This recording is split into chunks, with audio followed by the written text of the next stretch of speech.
you will get out of this program as much as you put into it.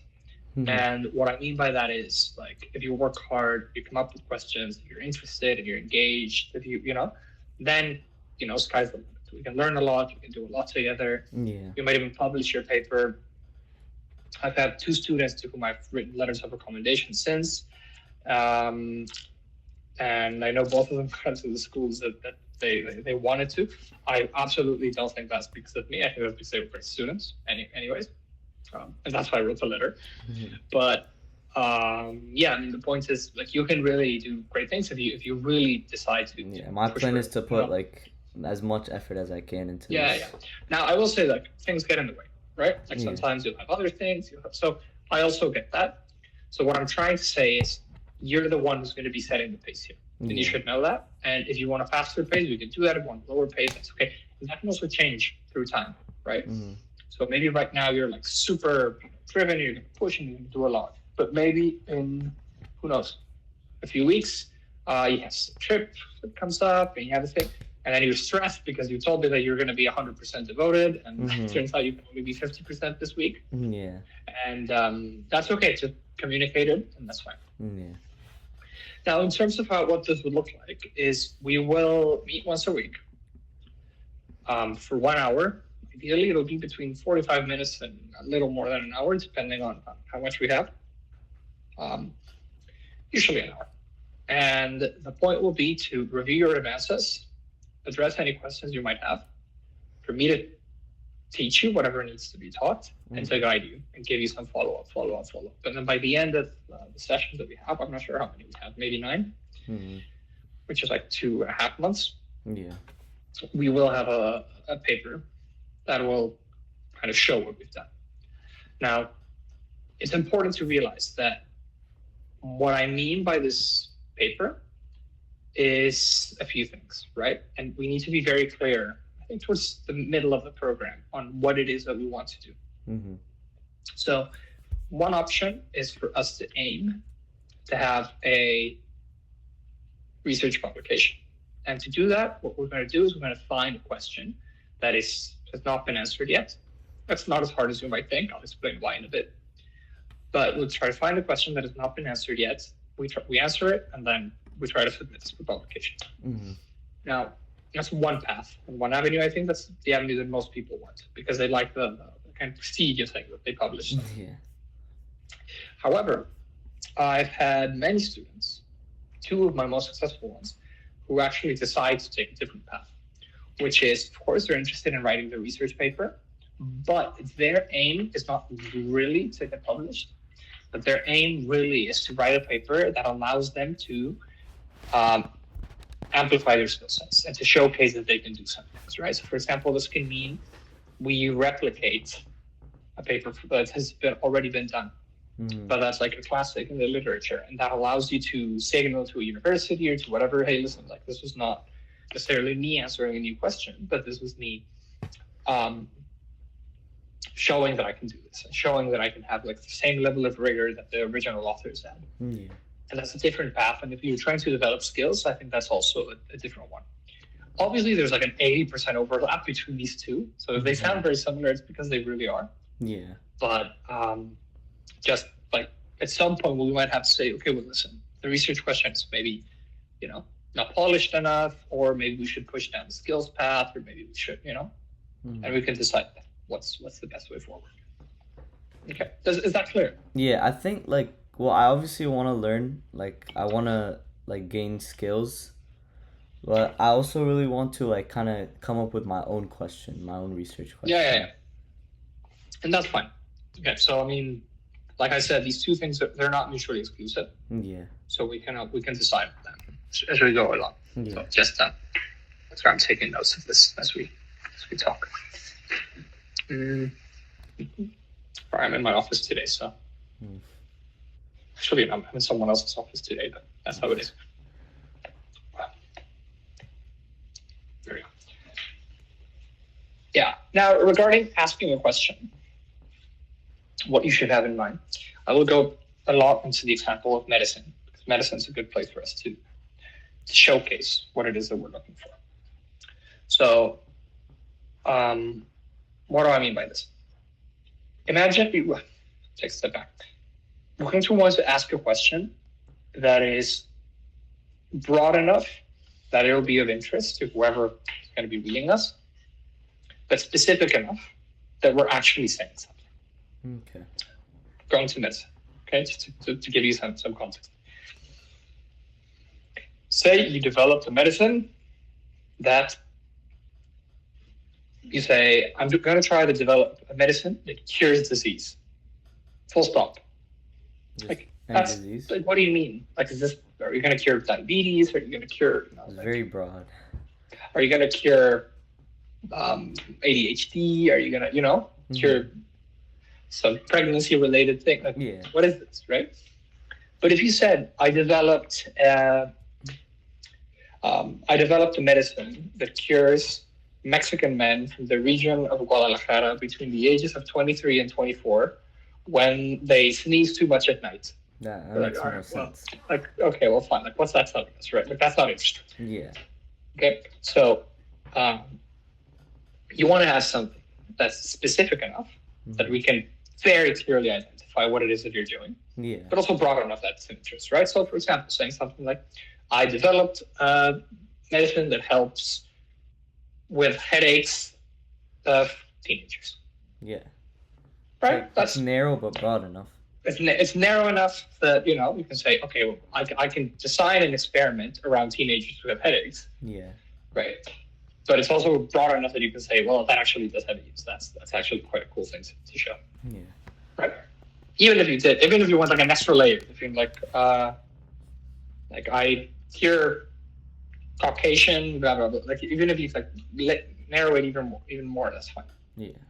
Now, so have that in mind. Now, the other thing is in research, you can take one of two paths. You can go what's called the theoretical path or the empirical path. I think I Theoretical means, pardon? No, sorry, keep going. I was saying theoretical just means like we're going to develop a mathematical model and we're going to try to solve it and all these things. Now, that's all good and well. I would say that most times I would advise against this path, mostly because with theory, it's easy for things to go wrong.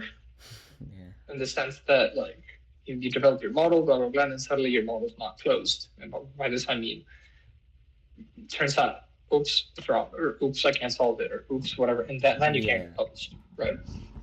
Because a wrong model can't get published. But if we're doing an empirical paper, which means we're going to look at data from the real world, we can, get data, test it, and see whether a phenomenon is there. And even if you get a negative result, that is to say, I tested the medicine that I developed on the teenagers, blah, blah, blah, and I didn't find anything.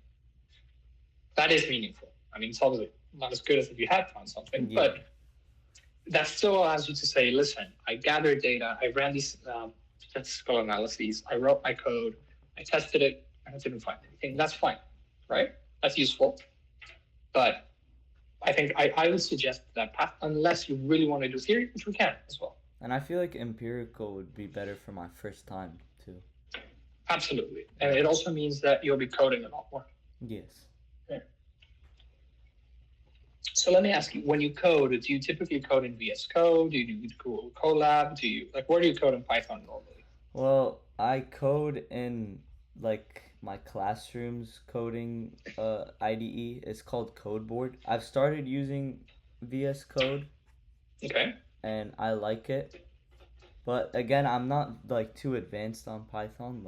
I don't know That's okay. much. I'm just just learning, That's okay. So what I would ask of you is for next week or whenever we meet, we should definitely I would definitely need you to do two things. First is ensure you're more or less comfortable with VS Code. Yeah, okay.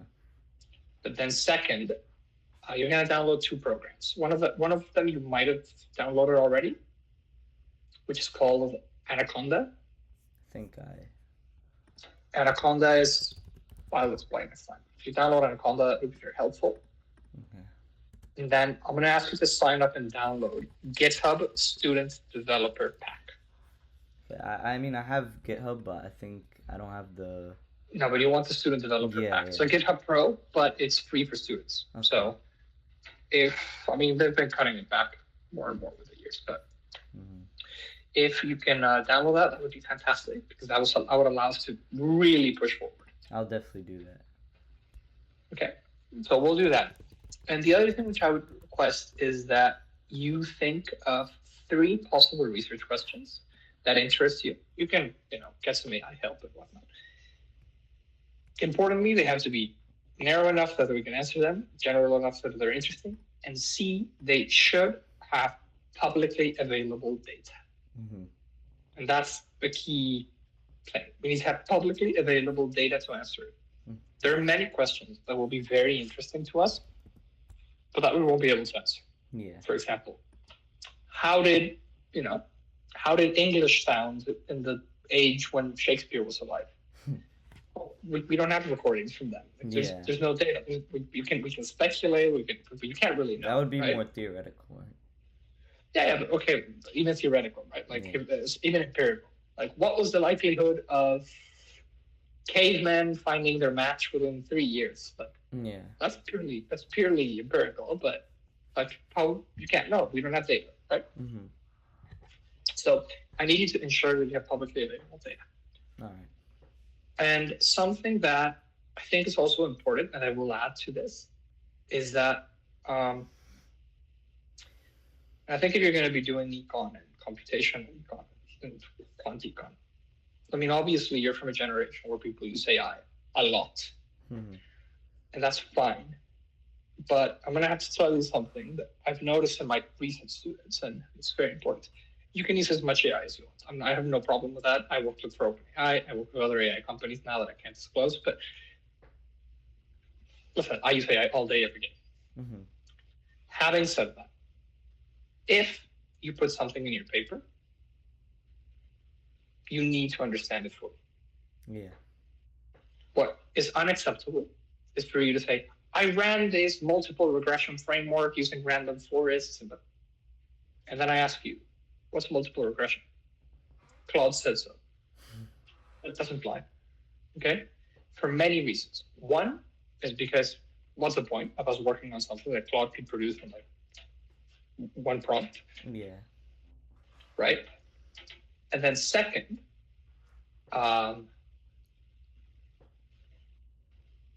you need to understand that really you won't get anything out of this.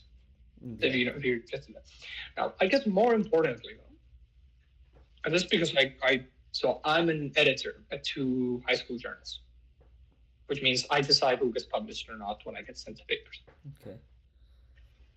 If it's AI made, you can tell like this. Not because of the quality of the writing. The quality of the writing is phenomenal when it's AI. But because AI can't go online, download data, do the hypothesis, like there's many extra layers that require human intervention. Yes. Right? And that requires some layer of human judgment. And every AI made paper, I've tossed in the trash. Yeah, makes sense. Because, and you can tell because they'll do something like explain in detail a very basic concept. Yeah. And then a super vast concept, they're like rush through it. You're like, okay, well, this obviously doesn't make sense. Like, obviously you stopped on the basic one and then you got to the complicated one. You didn't, that's you throw it in the trash, right? Let me give you an example. So if someone said like, let me introduce the concept of multiplication. Multiplication is a compact way of explaining summing many times, right? Yeah. Or adding many times in the same way. So 2 times 4 will be doing 2 plus 2 plus 2, right? It will be, you explain it, right? Yeah. And then they'll say, okay, so that was that. Let me explain now. They do that, and then they say, this is a multiple integral with that. Okay, but listen, and you stop and explain what a multiplication is. You obviously don't, right? And you see this a lot. Yeah. And they don't get published. And more importantly, if you get caught using AI and it's shown with enough proof, you get banned from publishing anymore. That sucks. It doesn't. I mean, it does suck. But I'm so fed up. I think they deserve it. People shouldn't be doing this, right? That's like if we just wanted to read AI slop, then we can just do that. That's not the Yeah. point. So anyway, sorry, I just feel very strongly about this, and I want you to build a healthy relationship with these understand. AI agents. Thank you for explaining. Yeah. Now, that's not saying I'm opposed. That's just saying if it prints something out, push back. Like, what is this? Why are you? And this happens with my own research. I just asked to build a very complicated Bayesian blah blah blah model for me, and there's something I didn't understand, and I was like, I don't understand this. Explain this to me, and then point me towards a book, point me towards a reference. But then I studied for like a week to understand what it produced. Turns out it was right. But then I had to go and present this with some people at MIT, and the thing I had stopped to ask Claude because I didn't understand, I got asked by a professor. Yeah. Right? Can you imagine if I had come up and said, "Oh, Claude said that"? I'd be laughed out of the room, right? Yeah. So, anyways, just to give you that idea, that's important. That's what we're going to be doing. So you have 3 things to do: have 3 possible research questions, check that the data is publicly available. And the last thing we need to do is we need to come up with a time and date that we can meet every week. Okay. So what time and days usually work for you?